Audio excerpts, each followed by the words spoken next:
أعوذ بالله من الشيطان الرجيم. بسم الله الرحمن الرحيم. الحمد لله رب العالمين. الرحمن الرحيم. مالك يوم الدين.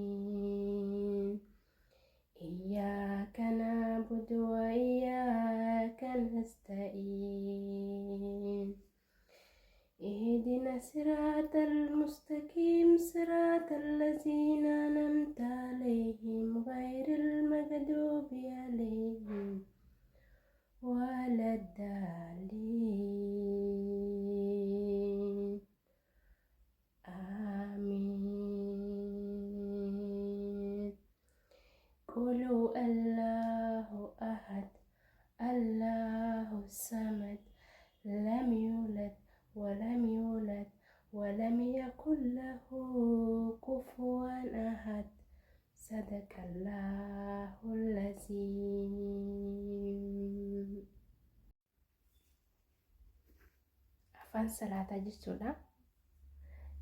waan ittiin salaatachuu beeku sirriidha miti sirrima. alhamdulillah sirrima qara'ee na fakkaate.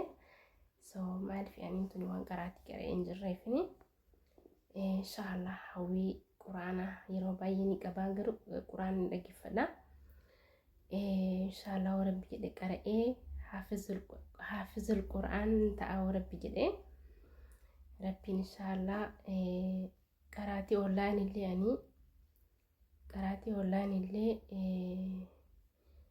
jechuun bakka waan taayimii argadhe akkasitti sammuu kiyyatti nagaluu miti.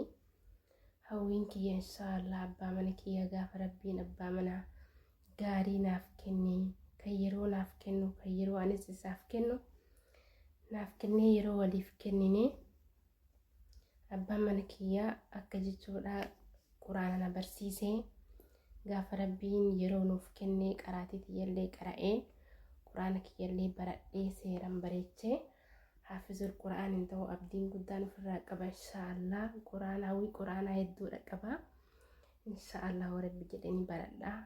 wanti hin baratamne hin jiru. rabbummaan fayyaa nuuf haa kennu umrii nu haa dheeressu. yoo fayyaan jiraatte waan baay'eedha waan baay'ee irra geenya. so kanaaf inshallah afaan salaataa qulu allah ni beeka alhamdulillah ni beeka qulu uzun ni beeka kana sadiin ni beeka jechuudha. kana sadiin barreeffadheetiin baradhee qaraanen ijoollummaa kiyyatti rakkina wayiitiif hin qaraane. so amma yeroon teknooloojiidha akka barbaade qara'uu danda'a garuu immoo qaanii jechuun akkatti qaama isaatii 24 taa'ee bira taa'ee akkasiin barachuu waan barbaadu jechuudha. inshallah rabbi jedhe quraana kanallee ni baradha haafizul quraana illee ni ta'a. kasi viidiyoo kiyya isinitti tole